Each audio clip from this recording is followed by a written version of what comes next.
Docteur Jean-Marc Sen, bonjour. Bonjour Claire. Je rappelle que vous êtes médecin du sport, médecin de l'équipe de France de judo. Vous nous conseillez très régulièrement de faire du sport ou de l'activité physique. Après ces séances, on dit qu'il faut bien récupérer.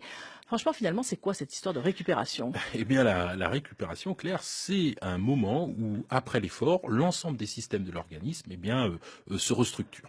Et donc, bien évidemment, il va falloir récupérer au niveau articulaire, mais aussi au niveau métabolique. Régénérer, en fait, refaire les réserves de l'organisme. Et souvent, cette récupération est très souvent négligée. Et là, au contraire, il y a un ensemble de conseils qu'il est bon de respecter pour éviter les blessures. Alors, on dit souvent que l'eau est la seule boisson qui est indispensable pour le sportif. Il faut boire quelle quantité de boisson, quelle quantité d'eau? Eh ben c'est vrai, Claire, c'est la boisson qui est indispensable. Alors pour avoir une idée de la quantité, il faut essayer de se peser juste après et avant l'épreuve ou l'entraînement. Et là, on a une idée de la quantité d'eau que l'on a perdue et on retranche à cela bien sûr l'eau bue pendant l'effort. Alors il y a toujours cette boisson de récupération qui est parfaite, qui est le fait de mélanger de l'eau gazeuse, par exemple l'eau de Vichy, avec du jus de fruits, une pincée de sel. On agite le tout pour enlever le gaz et on a une boisson de récupération qui est tout à fait parfaite, qui contient de l'eau, des glucides, du bicarbonate, des oligo-éléments.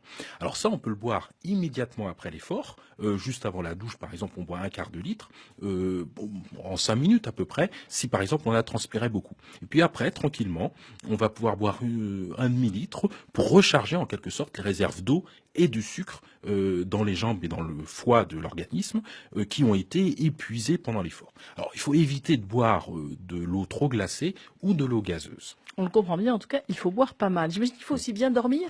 Et oui, absolument. La qualité du sommeil est essentielle parce que c'est pendant le sommeil qu'on reconstruit les muscles. Il faut savoir qu'il y a des hormones, comme des hormones de croissance, la testostérone, qui vont être libérées pendant le sommeil et qui vont permettre justement de reconstruire ces muscles. Et donc avoir un bon sommeil, c'est essentiel pour récupérer. Alors la température, on sait, pour bien s'endormir du corps, doit pas être trop élevée. Donc par exemple, on peut prendre une douche tiède rapide, une demi-heure avant d'aller se coucher. Mettre la chambre pas trop chaude, 17 degrés c'est parfait, et puis pas trop se couvrir durant la nuit. Et puis on peut essayer aussi, avant de se coucher, de relaxer un petit peu ses muscles, par exemple en s'allongeant par terre ou sur le lit. On remonte les jambes contre le mur pendant 20 secondes, puis pendant 20 secondes, puis on se les rallonge pendant une dizaine de secondes, puis on les remonte, etc.